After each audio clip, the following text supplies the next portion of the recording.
साथियों, नमस्कार। स्वागत है आप सभी का आज के लाइव सेशन में।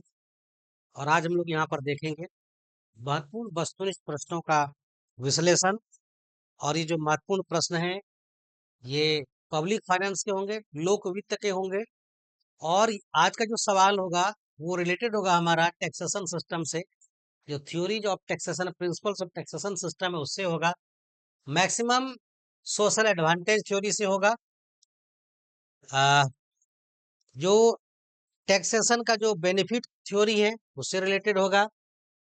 और दूसरा जो भुगतान की क्षमता है ना, कैपेसिटी तो जो पे थ्योरी है उससे रिलेटेड होगा।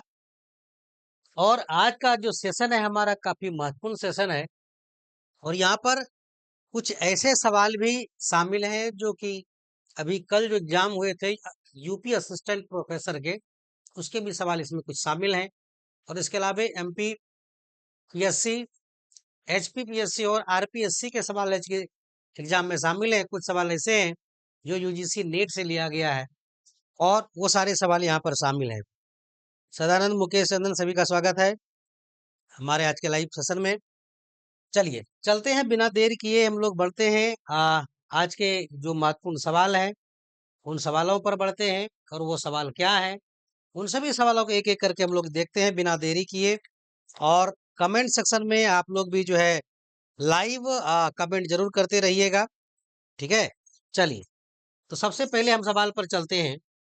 सबसे पहला सवाल हमारा देखिए कि स्पेसिफिक टैक्स जो है ना, जो स्पेसिफिक टैक्स है, जो विशिष्ट कर होते हैं उसकी प्रकृति कैसी होती है, कैसी प्रकृति होती है स्पेसिफिक टैक्स की, है ना। स्पेसिफिक टैक्स की जो प्रकृति है वो कैसी होती है, इसका मतलब क्या है। देखिए, आरोही मतलब बढ़ते क्रम में, है ना, आनुपातिक परसेंटेज, अवरोही मतलब घटते, और अनिश्चित जो कि पता ही नहीं है। देखिए, स्पेसिफिक टैक्स गवर्नमेंट कई तरह के टैक्सेस को लगाती है। डायरेक्ट टैक्स है, इनडायरेक्ट टैक्स है ना, प्रोग्रेसिव टैक्स है, रिग्रेसिव टैक्स है, प्रोपोर्शनेट टैक्स है, स्पेसिफिक टैक्स है ना, स्पेसिफिक स्पेशल कैटेगरी को लेकर के। तो स्पेसिफिक टैक्स जो होता है ना वो घटते क्रम में होता है, अवरोही क्रम में होता है। इसकी प्रकृति अवरोही होती है, इसको थोड़ा ध्यान में रखिएगा, है ना। चलिए दूसरा महत्वपूर्ण सवाल पर चलते हैं। कहता है कर का जो अंतिम भार है जिसे टाला नहीं जा सकता है क्या कहलाता है। करापात यानी कि इम्पैक्ट, इंसिडेंस कराघात, दोनों, उपरोक्त में से कोई नहीं। क्या कहा जाता है, करापात, कराघात, दोनों में से कोई नहीं, क्या कहा जाएगा। जल्दी बताइए कंस्ट्रक्शन में। कराघात, है ना, ये इसका स्पेलिंग थोड़ा सुधार लीजिए। इम्पैक्ट को कराघात, इंसिडेंस करापात, है ना।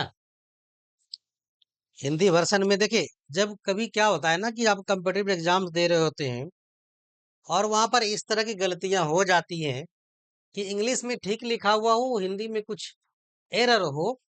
तो ऐसे केस में क्या होता है कि ऐसे केस में जो इंग्लिश वर्जन है ना, वही सही माने जाते हैं।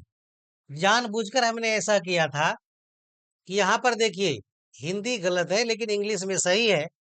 तो ऐसा जब भी केस है तो इंग्लिश वाला जो है वर्जन है वह सही माना जाता है ना, अगर कोई त्रुटि हो जाए तो। चलिए, तो यहाँ पर सही आंसर क्या होगा, कहता है कि अंतिम बार जिसे टाला नहीं जा सकता है। देखिए, कोई वस्तु है और उस वस्तु पर जो है, मान लीजिए कि कपड़ा है ना, कपड़ा आपने खरीदा, समझिए इसको, सरकार ने टैक्स लगाया इस पर, किस पर, विक्रेता पर। अब विक्रेता क्या किया, क्रेता से वसूल लिया, वसूली किया किससे, क्रेता से। तो जिस पर पहला टैक्स लगाना ये है कराघात, क्या है, कराघात।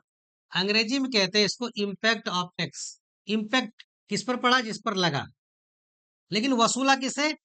क्रेता से। तो जिस पर अंतिम रूप से भार पड़ा उसको कहते हैं करापात।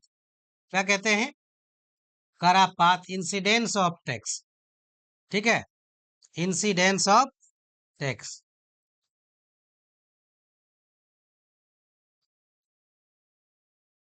Incidence of tax.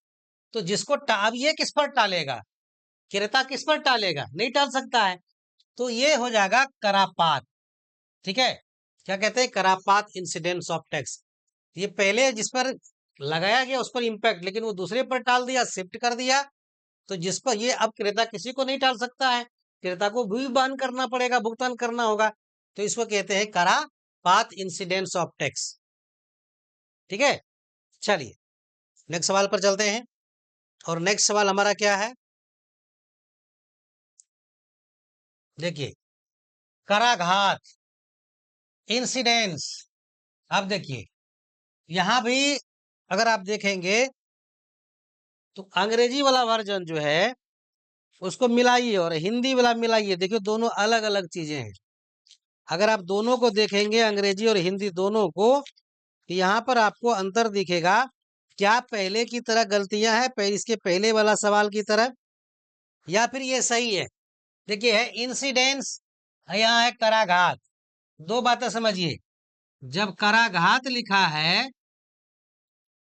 तो इसको कहे अंग्रेजी में ये इम्पैक्ट होगा, और जब करापात लिखा है ना, और अगर लिखा है करापात तो ये इंसिडेंस होगा। क्या होगा? इंसिडेंस होगा, ध्यान दीजिएगा।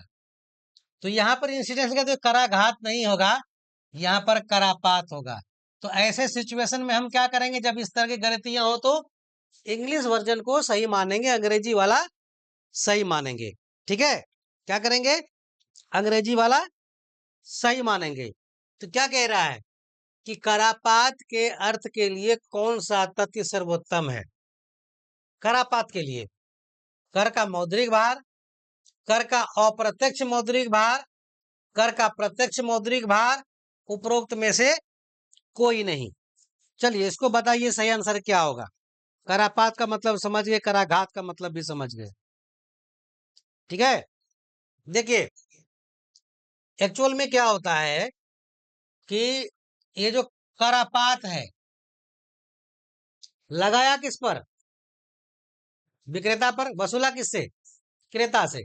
तो जिस पर लगाया कराघात, जो भुगतान किया वास्तव में वो करापात है। तो जो प्रत्यक्ष मौद्रिक भार है ना, वो किस पर पड़ा? क्रेता पर।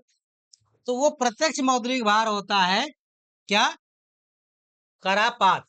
तो इसका आंसर क्या हो जाएगा? सही, सही आंसर क्या हो जाएगा? सी हो जाएगा। सुनील गुड इवनिंग, चंदन टिकानी जंक्शन, कोमल कविता।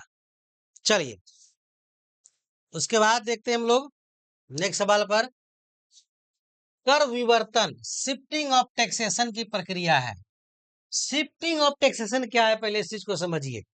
देखिए, सरकार ने किस पर लगाया कर? वस्तु पर लगाया। मान लीजिए जो विक्रेता से वसूल होना है, ठीक है।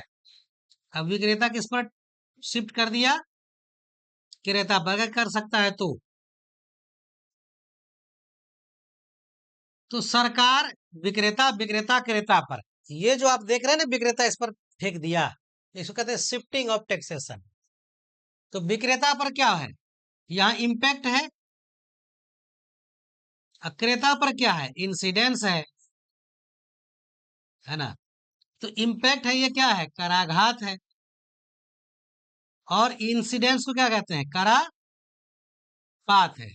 तो किधर से किधर शिफ्टिंग हुआ? कराघात से करापात तक। किधर शिफ्टिंग हुआ? कराघात से करापात तक, इम्पैक्ट टू इंसिडेंस। तो सही आंसर कौन सा होगा इसका? सही आंसर कौन सा होगा? कौन सा होगा?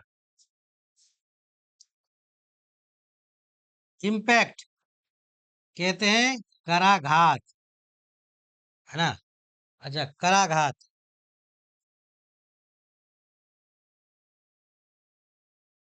ठीक है, ये विक्रेता पर जिस पर लगाया। और अगर इंसिडेंस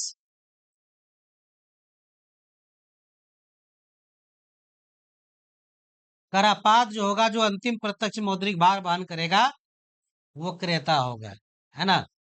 विक्रेता सेलर हो जाएगा और क्रेता बायर्स हो जाएगा। ठीक है, सही आंसर क्या हो गया इसका? ए, कराघात से करापात। इम्पैक्ट टू इंसिडेंस, क्या लिखेंगे इसको? Impact to incidence. देखो भाई, आज का जो क्वेश्चन है बहुत महत्वपूर्ण है ना, बहुत महत्वपूर्ण क्वेश्चन है। हम आंसर सभी का देख रहे हैं, लेकिन थोड़ा लेट आंसर करते हैं, है ना। महत्वपूर्ण क्वेश्चन है, ये सारे महत्वपूर्ण क्वेश्चन है, कहीं ना कहीं पूछे गए हैं। ठीक है, और ये यूजीसी नेट एमपीपीएससी कुछ सवाल तो कल जो एग्जाम हुआ असिस्टेंट प्रोफेसर के यूपीपीएससी के, वहां के सवाल है। चलिए नेक्स्ट सवाल देखते हैं। नेक्स्ट सवाल हमारा क्या है? पूर्ति और मांग की लोच बराबर होने पर कर भार किस पर प्रभाव पड़ेगा? पूर्ति और मांग की लोच अगर बराबर है, पूर्ति की लोच यानी ईएस, और अगर ईडी, है ना, इलास्टिसिटी ऑफ डिमांड, अगर दोनों बराबर है, टैक्स किस पर ज्यादा होगा? यह कम होगा या बराबर होगा? तो कहता है क्रेता पर अधिक होगा, विक्रेता पर अधिक होगा, क्रेता विक्रेता पर बराबर होगा, उपरोक्त में सभी असत्य हैं। सही आंसर क्या है? कमेंट सेक्शन में जल्दी कमेंट कीजिए, मैं देख रहा हूं आपके आंसर को। चंदन लिखे सी, क्रेता विक्रेता दोनों पर बराबर। और कोई? अगर ईडी और ईएस दोनों बराबर हो, यानी इलास्टिसिटी ऑफ सप्लाई और इलास्टिसिटी ऑफ डिमांड, तो टैक्स का भार किस पर ज्यादा किस पर कम पड़ेगा? सदानंद भी सी लिखे हैं, बिल्कुल सही आंसर है। देखिए एक बात मैं बता दूं कि इलास्टिसिटी ऑफ सप्लाई और इलास्टिसिटी ऑफ डिमांड, पहले चलते हैं ईडी पर। अगर ईडी का मान इन्फिनिटिव हो, ईडी का मान लेस देन 1 हो, या ग्रेटर देन मान लेते हैं पहले, ईडी का मान इक्वल टू 1 हो, ईडी का मान लेस देन 1 हो, और ईडी का मान 0 हो।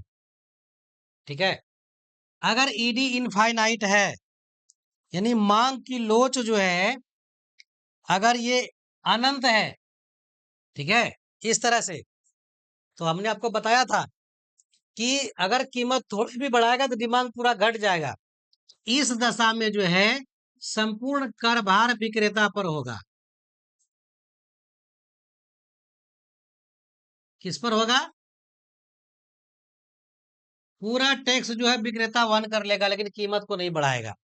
अगर एक से ज्यादा है, तब विक्रेता पर अधिक टैक्स वहन करेगा।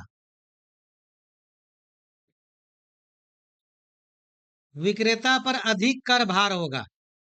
जैसे जैसे ईडी घटते जाएगा, वैसे वैसे कर भार विक्रेता पर से घटते जाएगा। अगर एक है तब तब उस दशा में क्रेता और विक्रेता को बराबर, दोनों को बराबर कर भार। ठीक है, और अगर ईडी लेस देन 1 है, तब क्रेता को ज्यादा टैक्स देना पड़ेगा, क्रेता पर अधिक कर भार। और अगर ईडी 0 है, तब संपूर्ण कर भार क्रेता पर।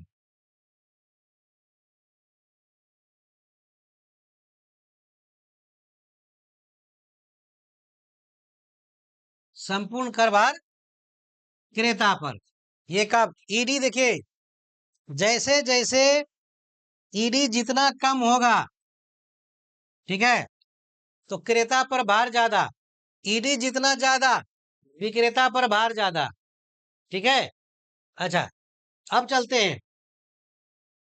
अब हम लोग जो है चलते हैं कहाँ, ईएस पर। ES infinite, ES greater than 1, ES equal to 1, ES less than 1 और ईएस 0। देखिए ईएस इनफाइनाइट है, इसका मतलब है कि अगर विक्रेता पर टैक्स थोड़ा भी लगाया ना, ईएस इनफाइनाइट है, संपूर्ण भार क्रेता पर होगा। संपूर्ण कर भार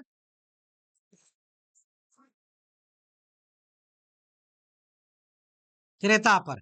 अब ये देखिए ग्रेटर देन 1 है ईएस, तो अधिक, ये हो गया हाँ क्रेता पर। अब ये अधिक कर भार क्रेता पर, देखिए दोनों उल्टा होगा।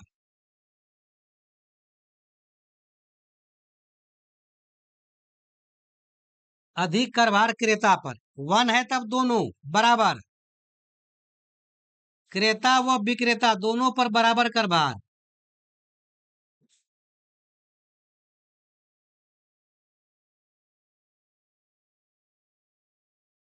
ठीक है, और अगर लेस देन 1 है तब विक्रेता पर ज्यादा,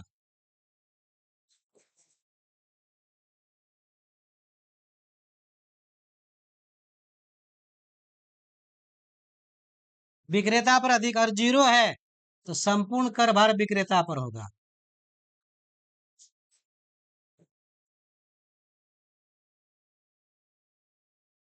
यहाँ दोनों बराबर है तो क्रेता और विक्रेता दोनों पर यहाँ बराबर कर का भार होगा। टैक्स भार दोनों पर क्या होगा, बराबर होगा। क्रेता और विक्रेता दोनों पर बराबर होगा। ठीक है, चलिए नेक्स्ट पर चलते हैं। नेक्स्ट है वस्तु की पूर्ति पूर्णतया लोचदार हो। पूर्णतया लोचदार मतलब ईएस, ये देखिए इनफाइनाइट, और मांग की लोचदार होने की दशा में कर का संपूर्ण भार, और ईडी ग्रेटर देन 1 है ना। ईएस इनफाइनाइट होता है तो टैक्स का पूरा भार किस पर होगा, अभी आपने देखा था।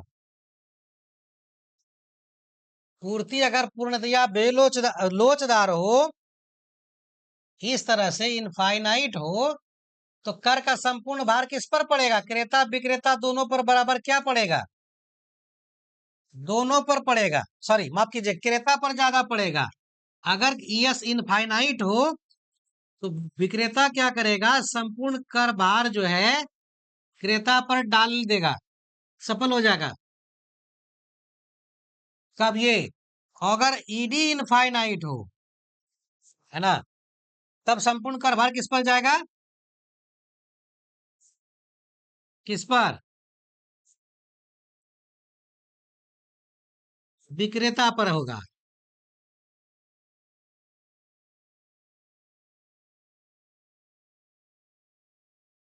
ठीक है, ये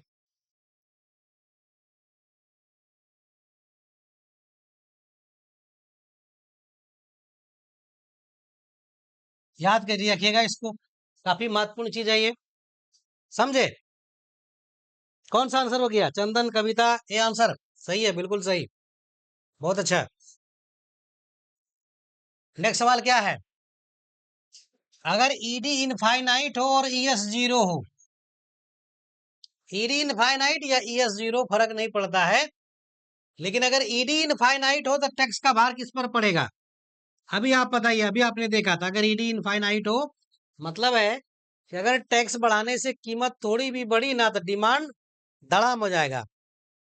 जैसे ट्रम्प के टैरिफ लगाने से शेयर मार्केट का हाल होता है, तो कोई भी विक्रेता जो है डर से टैक्स खुद ही दे देगा कि कीमत नहीं बढ़ाएंगे। तो क्या होगा, संपूर्ण कर भार किस पर जाएगा, किस पर, विक्रेता पर। ठीक है, ईडी अगर इनफाइनाइट हो संपूर्ण कर भार विक्रेता पर, और ईएस अगर इनफाइनाइट हो तो संपूर्ण कर भार क्रेता यानी बायर्स पर। होगा।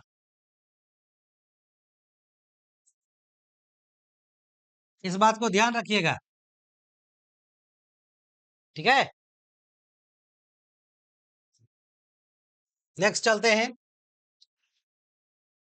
ईएस ग्रेटर देन ईडी, ये देखिए, यानी जो पूर्ति की लोच है वो अधिक है मांग की लोच से,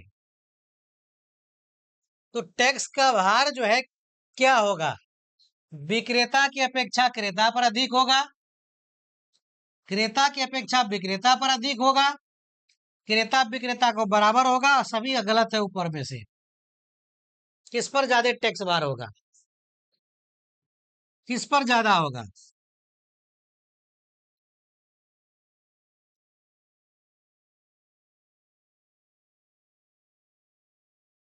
देखिए,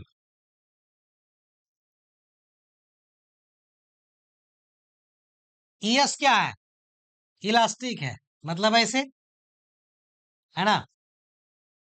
ईडी क्या है, ईडी से ज्यादा है, तो चलिए मान लीजिए ईडी।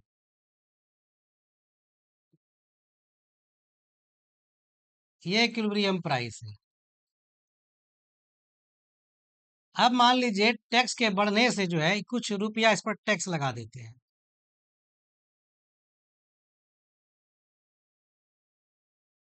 इलास्टिक है। कौन इलास्टिक, ईएस ज्यादा है, तो अब बताइए ईडी कम है, तो उस केस में कहा जाएगा, डिमांड सप्लाई तो दोनों कम हो जाएगा।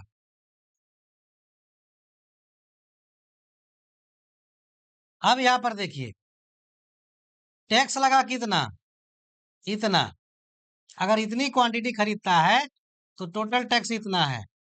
इतने में से देखिए ये हिस्सा जो है ये कौन, बिना कीमत बढ़ाए ये हिस्सा कौन दे रहा है, विक्रेता, और ये हिस्सा कौन दे रहा है, क्रेता।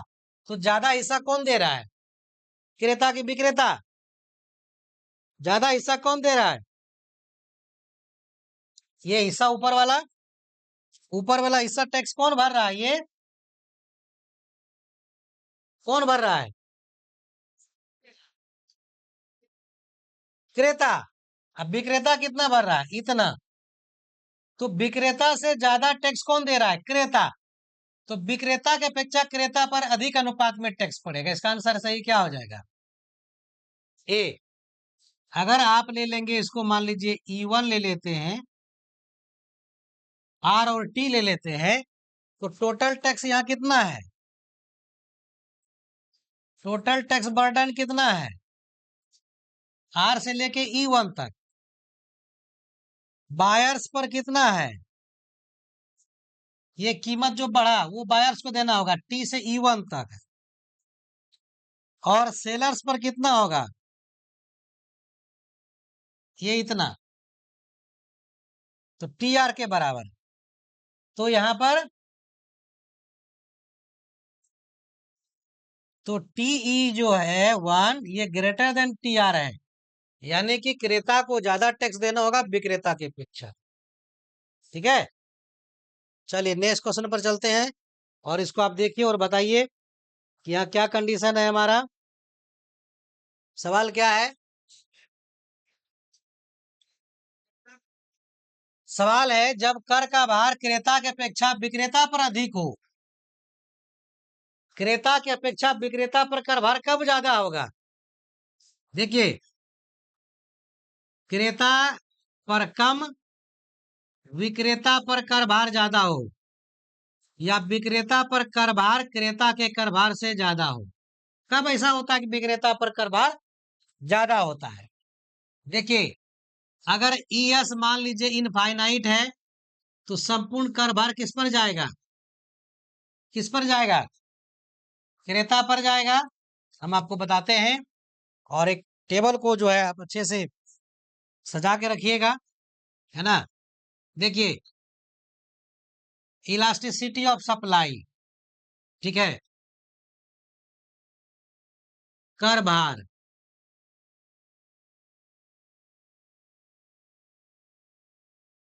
अगर ईएस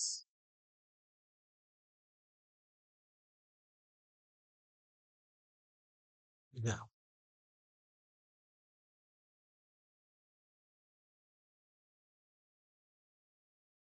अगर ईएस इनफाइनाइट हो किस पर जाएगा टैक्स?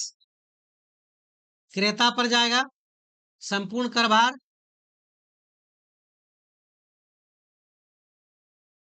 और अगर ईएस ग्रेटर देन 1 हो तो क्रेता पर कर भार अधिक होगा,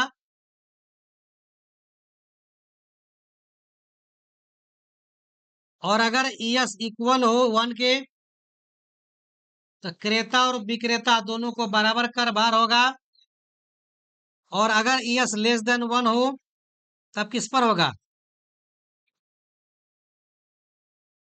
है ना, विक्रेता पर अधिक कर भार होगा,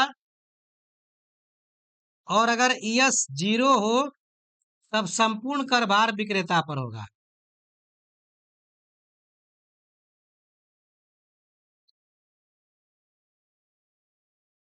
तो जो सवाल हमारा था, कब विक्रेता पर कर भार ज्यादा होगा? जब ईएस लेस देन, क्या होगा? ईएस लेस देन,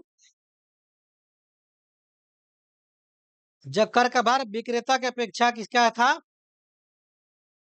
हाँ, जब कर का भार क्रेताओं की अपेक्षा विक्रेताओं पर अधिक अनुपात में पड़ता है।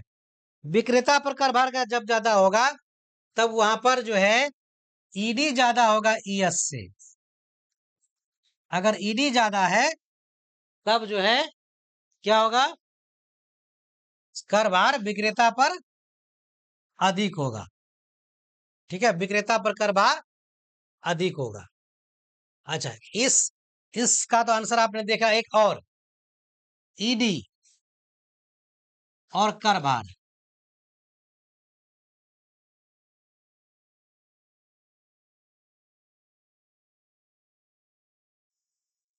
ईडी अगर इनफाइनाइट है तो कर भार किस पर होगा?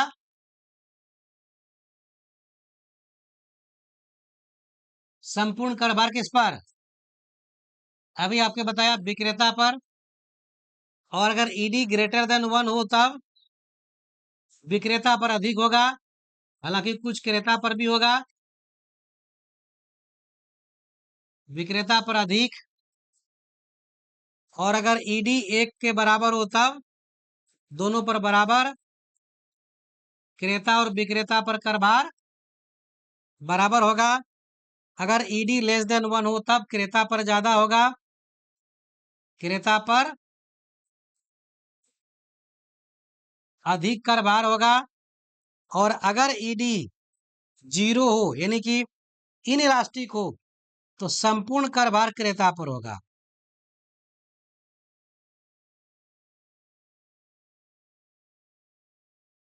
तो ये इसका जो है पूरा एनालिसिस है, सार है।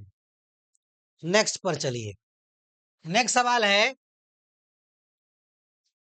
कर भार क्रेताओं की अपेक्षा विक्रेताओं पर समान डालने के लिए, है ना, क्रेताओं और विक्रेताओं पर समान भार डालने के लिए कौन सी दशा आवश्यक है?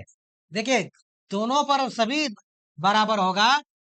टैक्स जब डिमांड की इलास्टिसिटी और सप्लाई की इलास्टिसिटी दोनों बराबर हो तब उस केस में जो टैक्स होगा दोनों पर बराबर होगा। दोनों पर बराबर होगा। किस पर? किस पर? क्रेता और विक्रेता दोनों पर। जैसे इस ग्राफ में आप यहाँ पर देख रहे हैं, इतना विक्रेता क्रेता पर, और नीचे वाला हिस्सा जो है वो किस पर जाएगा? विक्रेता पर। तो दोनों पर बराबर कब होगा? जब ईडी और ईएस दोनों बराबर होगा। ईडी और ईएस दोनों बराबर होगा। तो सही आंसर कौन सा होगा इसका? अच्छा, ये बी है, ये सी है ना? तो सही आंसर क्या हो जाएगा इसका? सी। ईडी बराबर ईएस, तो दोनों पर बराबर कर भार पड़ेगा, क्रेता और विक्रेता दोनों पर। चलिए, सी आंसर किसका किसका है? कविता का आंसर सी है। चलिए, बिल्कुल ठीक, बहुत अच्छा। अब देखिए नेक्स्ट सवाल, यदि ईएस लेस देन ईडी तो वस्तु की कीमत में कर राशि के 50% से कम वृद्धि होगी, ज्यादा वृद्धि होगी, बराबर वृद्धि होगी, तीनों दशाएं संभव है। इसका सही आंसर क्या होगा? क्या ज्यादा है? देखिए इलास्टिसिटी ऑफ डिमांड ज्यादा है ना, इलास्टिसिटी ऑफ डिमांड ज्यादा है इलास्टिसिटी ऑफ सप्लाई से। तो ज्यादा कर भार किस पर होगा? ईडी ज्यादा ईएस पे, किस पर होगा? इसका सही आंसर जल्दी से कमेंट सेक्शन में कमेंट कीजिए, जल्दी जल्दी कमेंट कीजिए, अभी तक आया नहीं है आपका आंसर।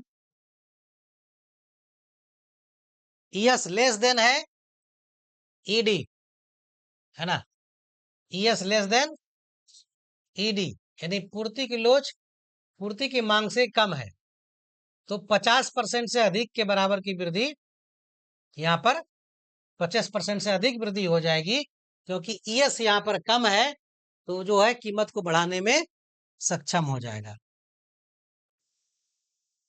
राजस्व प्राप्ति और राजस्व व्यय के अंतर को क्या कहते हैं? चलिए, राजकोषीय घाटा, बजट घाटा, राजस्व घाटा और प्रारंभिक घाटा, क्या होगा सही आंसर? जल्दी बताइए। राजस्व प्राप्ति और राजस्व व्यय, देखिए राजस्व प्राप्तियां और राजस्व व्यय, इसका अंतर क्या कहलाएगा? ये इसको कहते हैं हम लोग राजस्व घाटा। क्या कहते हैं? राजस्व घाटा। कविता का आंसर सी है, बिल्कुल सही आंसर है। फिर ये राजस्व घाटा होगा रेवेन्यू डेफिसिट, है ना, रेवेन्यू डेफिसिट। चलिए नेक्स्ट पर चलते हैं। कुल प्राप्ति में कुल व्यय का अंतर क्या कहलाता है? देखिए टोटल रिसिप्ट्स, है ना, इसमें टोटल एक्सपेंडिचर घटा देंगे,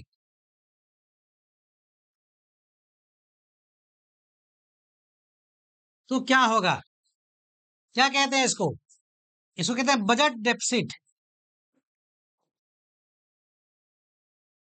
बजट डेफिसिट यानी कि कुल प्राप्तियां जिसमें पूंजीगत प्राप्तियां और राजस्व प्राप्तियां शामिल है, कुल प्राप्तियां में कुल व्यय को जब माइनस कर देंगे तो ये बजट घाटा निकल जाएगा। क्या निकल जाएगा?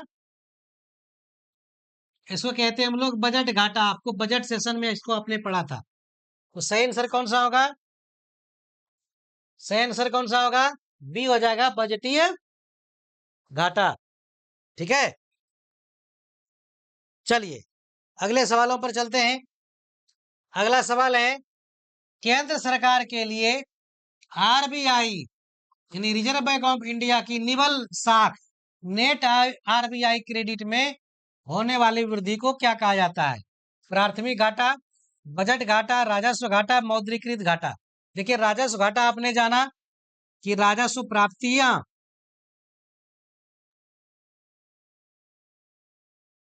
में राजस्व व्यय को आपने घटा दिया। बजट घाटा कुल प्राप्तियां, इसमें से कुल व्यय को आपने घटा दिया। प्राथमिक घाटा राजकोषीय घाटा में ब्याज को घटाने से मिलता है, राजकोषीय घाटा माइनस ब्याज भुगतान, है ना। तो ये क्या कहलाएगा? तो फिर ये जो है केंद्र सरकार के लिए आरबीआई की निवल साख क्रेडिट जो है उसमें जो वृद्धि होता है वो क्या है? मौद्रिक घाटा है। इसका सही आंसर क्या होगा? सी, मॉनेटरी डेफिसिट, मौद्रिक घाटा। काफी इंपॉर्टेंट क्वेश्चन है आज के इस क्लास में, है ना। चलिए ये कई हमारे महत्वपूर्ण सवाल हैं जिसका आंसर हम लोग देख रहे हैं, एनालिसिस भी कर रहे हैं। और एक कैसा लग रहा है हमारी ये आज का लाइव क्लास, हमें कमेंट सेक्शन में जरूर बताइएगा। लाइक शेयर करना बिल्कुल नहीं भूलिएगा। और अभी तक आपने यदि हमारे चैनल को सब्सक्राइब नहीं किया है तो सब्सक्राइब करना नहीं भूलिएगा। ये हमारा जो बैच चल रहा है ये TRE 4 के लिए, बीपीएससी टीचर के लिए, साथ ही यूपीपीएससी पीजीटी और हरियाणा असिस्टेंट प्रोफेसर MPPSC और RPSC असिस्टेंट प्रोफेसर के लिए भी काफी लाभदायक होगा। जो स्टूडेंट यूजीसी नेट और पैट की तैयारी कर रहे हैं उसके लिए हमारा क्लास ये काफी महत्वपूर्ण क्लास है, उसके लिए ज्यादा जो है बेनिफिशियल है। चलिए हम लोग नेक्स्ट सवाल पर चलते हैं। देखिए कई हमारे जो ऑब्जेक्टिव सवाल जो हम लोग यहाँ सॉल्व कर रहे हैं मल्टीपल चॉइस क्वेश्चन के फायदे क्या है। इससे कई फायदे हैं। एक तो आपका जो आपने पढ़ा उसका रिवीजन हो गया, और किस तरह के सवाल पूछे जाते हैं ये भी आपका एक प्रैक्टिस हो गया, है ना। और सवालों के जब आप आंसर कर रहे हैं तो वो भी एक आपका प्रैक्टिस हो रहा है, तो वहां पर आप सवालों में उलझेंगे नहीं, आसानी से आप आंसर कर पाएंगे। चलिए चलते हैं नेक्स्ट सवाल पर। नेक्स्ट सवाल हमारा क्या है? नेक्स्ट सवाल है, राजकोषीय घाटे में ब्याज की अदायगी घटा देने पर प्राप्त होने वाला घाटा क्या कहलाता है? देखिए राजकोषीय घाटा में क्या घटाना, अभी आपको हमने बताया था, ये जो फिस्कल डेफिसिट है ना, फिस्कल डेफिसिट राजकोषीय घाटा है, इसमें से माइनस कर देंगे इंटरेस्ट पेमेंट को। इंटरेस्ट पेमेंट को अगर माइनस कर दें, यानी राजकोषीय घाटा में ब्याज भुगतान घटा दें, राजकोषीय घाटा माइनस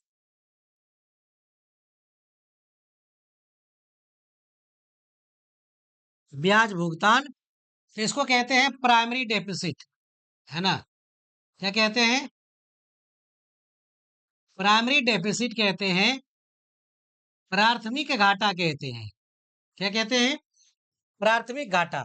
इसका सही आंसर क्या हो जाएगा? सही आंसर सी हो जाएगा। सही आंसर क्या हो जाएगा? सी हो जाएगा। ठीक है, चलिए अगले सवाल पर जाते हैं, हम लोग चलते हैं।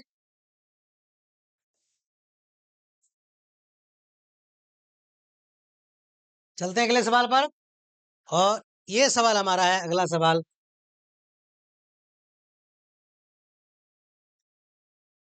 राजस्व प्राप्ति और पूंजीगत प्राप्ति माइनस गैर आयोजन व्यय और आयोजन व्यय गणना क्या बताता है?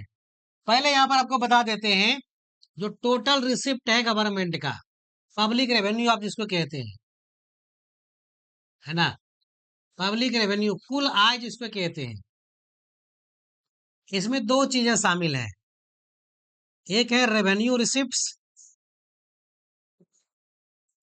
राजस्व प्राप्तियां, दूसरा है कैपिटल रिसिप्ट्स, पूंजीगत प्राप्तियां, है ना। क्या क्या शामिल है? राजस्व प्राप्तियां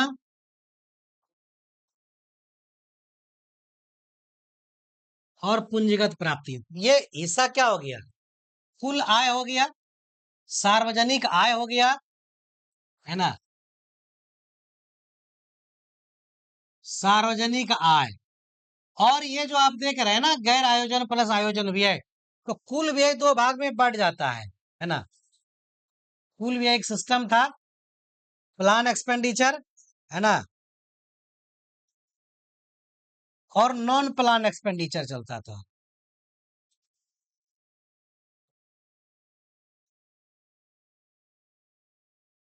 ठीक है, तो ये कुल आय में कुल व्यय को अगर माइनस करते हैं तो क्या कहते हैं? उसको बजट घाटा कहते हैं। क्या कहते हैं? बजट घाटा। सही आंसर क्या हो जाएगा इसका? सही आंसर क्या हो जाएगा? सही आंसर इसका ए हो जाएगा। ठीक है, चलिए हम लोग चलते हैं अब अगले सवाल पर। नेक्स्ट सवाल है, निम्नलिखित में किस अर्थशास्त्री ने व्यय कर लगाने का सुझाव दिया? व्यय कर लगाने का सुझाव कौन दिया? Dalton, Musgrave, Kaldor, Phillips. कौन दिया था व्यय कर लगाने का सुझाव? जल्दी कमेंट सेक्शन में कमेंट कीजिए, 10 सेकंड आपके पास टाइम है, उसके बाद मैं आंसर कर दूंगा इसका। बताइए व्यय कर लगाने का सुझाव किसने दिया? नि, नीतीश, कोमल, चंदन, सदानंद, टिकानी जंक्शन, मुकेश जी आपका आंसर नहीं आ रहा है, लगता है पिछला क्लास छूटा है। तो व्यय कर लगाने का सुझाव किसने दिया? देखिए व्यय कर लगाने का सुझाव किसने दिया था? सही आंसर अभी नहीं आया है, मैं बता देता हूं आपको, डाल्टन ने दिया था। किसने दिया था? डाल्टन ने। व्यय कर लगाने का सुझाव डाल्टन ने दिया था। चलिए नेक्स्ट सवाल पर चलते हैं। नेक्स्ट सवाल हमारा क्या है? राजकोषीय घाटे में ब्याज भुगतान निकाल दिया जाए तो क्या बचेगा? चलिए, इसको अभी हमने आपको बताया था कि राजकोषीय घाटे में ब्याज भुगतान को घटा देंगे तो क्या मिलेगा, क्या बचेगा? राजकोषीय घाटा क्या बताता है? सरकार के कुल कर्जे को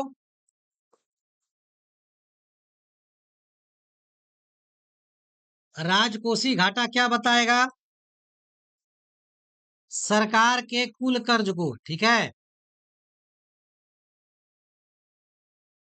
सरकार के कर्ज को बताता है राजकोषीय घाटा।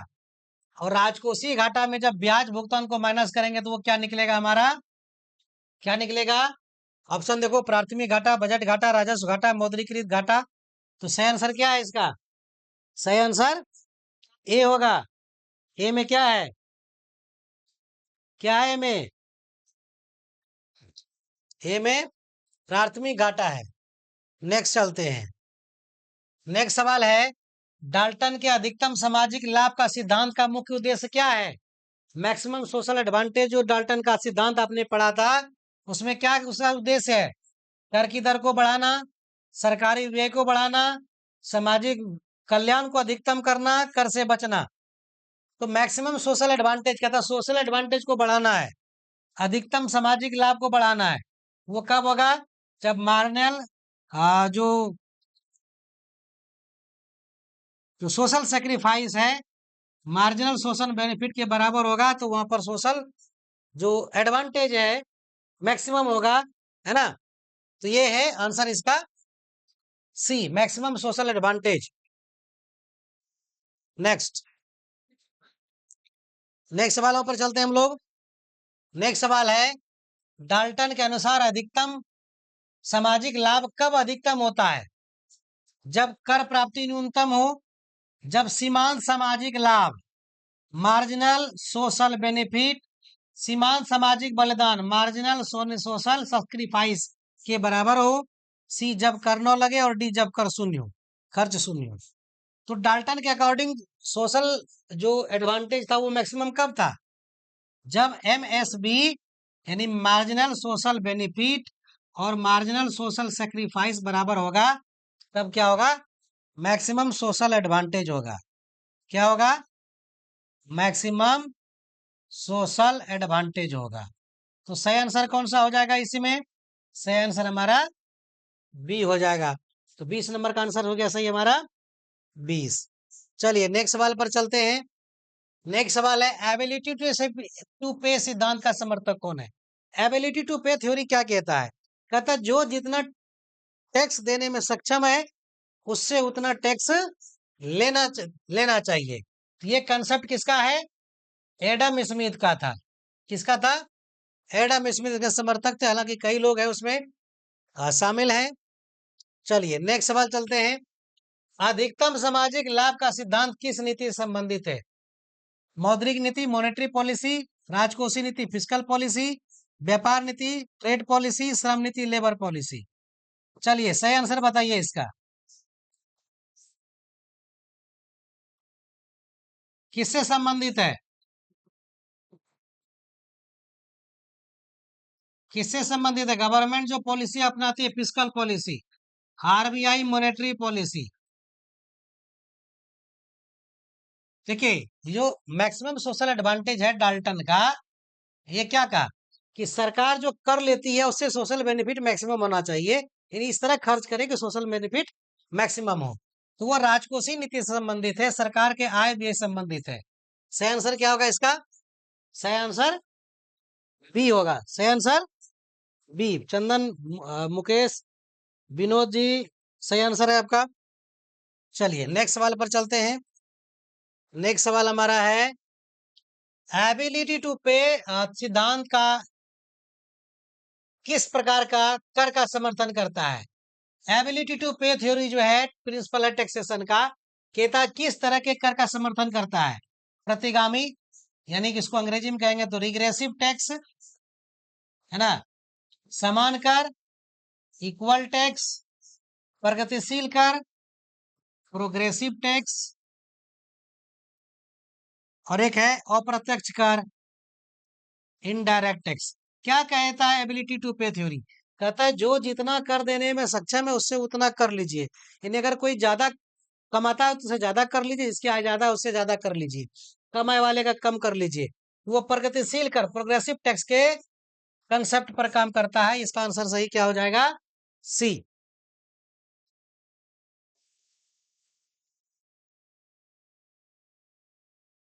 चलिए नेक्स्ट सवाल पर चलते हैं। नेक्स्ट सवाल हमारा क्या है? अधिकतम सामाजिक लाभ सिद्धांत के अनुसार कर और व्यय में संतुलन कैसे प्राप्त होता है? मैक्सिमम सोशल एडवांटेज थ्योरी जो डाल्टन का है ना, मैक्सिमम सोशल एडवांटेज, ये जो थ्योरी है डाल्टन का, कहता है कब मैक्सिमम सोशल एडवांटेज होगा? डाल्टन कहते हैं जब MSB marginal social benefit MSS marginal social sacrifice के बराबर होगा, तब जो है तब जो है सोशल बेनिफिट जो एडवांटेज है वो ज्यादा होगा। तो सही आंसर कौन सा होगा? सही आंसर कौन सा होगा इसका? डी होगा। सही आंसर इसका डी होगा। चलिए, और ये देखिए, ये क्वेश्चन देखिए हमारा, एबिलिटी टू पे सिद्धांत का क्या मतलब है? सभी से बराबर कर लेना, जिसकी जितनी आय उसको उतना कर, नहीं अगर आय ज्यादा है तो ज्यादा कर लेना, कम आय वालों से अधिक कर लेना, और कोई कर न लेना। क्या कहता है एबिलिटी टू पे थ्योरी? प्रोग्रेसिव टैक्स जो है, जो प्रगतिशील कर है ना, प्रगतिशील कर, प्रोग्रेसिव टैक्स, है ना, कि जिसका आय ज्यादा है उससे ज्यादा टैक्स लीजिए, जिसका आय कम उससे कम टैक्स लीजिए। तो ये इसका सही आंसर जो है यही है, बी आंसर होगा। एबिलिटी टू पे थ्योरी यही कहता है। ठीक है, चलिए, कैसा लगा आज का हमारा महत्वपूर्ण मल्टीपल चॉइस क्वेश्चंस, जो इंपॉर्टेंट क्वेश्चंस हैं। इसमें कई सवाल जो है कल के एग्जाम जो हुए थे असिस्टेंट प्रोफेसर के यूपी के, वहां पूछा गया था। इसमें कई सवाल थे, राजकोषीय घाटा, राजस्व घाटा, इस तरह के कई सवाल उसमें थे, है ना। और यूजीसी नेट के एग्जाम में भी कई बार सवाल पूछे गए हैं। आज का जो सेशन हमारा था काफी इंपॉर्टेंट सेशन है। और ये कैसा लगा आपका आज का हमारा क्लास, कमेंट सेक्शन में जरूर बताइएगा, लाइक शेयर करना बिल्कुल नहीं भूलिएगा। और हमारा डेली लाइव अपडेट के लिए जो है हमारे साथ आप जुड़ जाइए। 799 114 1192, ये हमारा व्हाट्सएप नंबर है। 799 114 1192। ठीक है, ये हमारा नंबर सेव कर लीजिए और हमें मैसेज कीजिए अपने नाम और एड्रेस के साथ, हम आपको ग्रुप में ऐड कर देंगे, ताकि जो हमारे क्लास का जो लाइव अपडेट है वो आपको मिलता रहेगा। क्लास का नोट्स जो है, ये पीडीएफ जो है, ये भी आपको मिलता रहेगा। ये और आपको कुछ अगर इंफॉर्मेशन चाहिए तो भी यहाँ पर व्हाट्सअप कीजिए आप, है ना। चलिए, बाकी आज की क्लास में इतना ही रखते हैं, मिलते हैं हम लोग फिर कल के क्लास में इसी टाइम में, है ना। और हम अब लोग जो कोर्स है हमारा वो कंप्लीट करने की ओर आगे बढ़ रहे हैं। जिनका छूट गया है वो पीछे प्ले लिस्ट में पूरा जो क्लास लिया गया है वो दिया हुआ है, आप उसको पीछे निकाल कर देख सकते हैं, है ना। और जिनका पिछला क्लास भी छूटा है वो भी अपडेट हो सकते हैं। और कल हम लोग मिलते हैं फिर नए टॉपिक के साथ और नए कंटेंट के साथ। तब तक इतना रखते हैं, मिलते हैं हम लोग कल फिर। Thank you.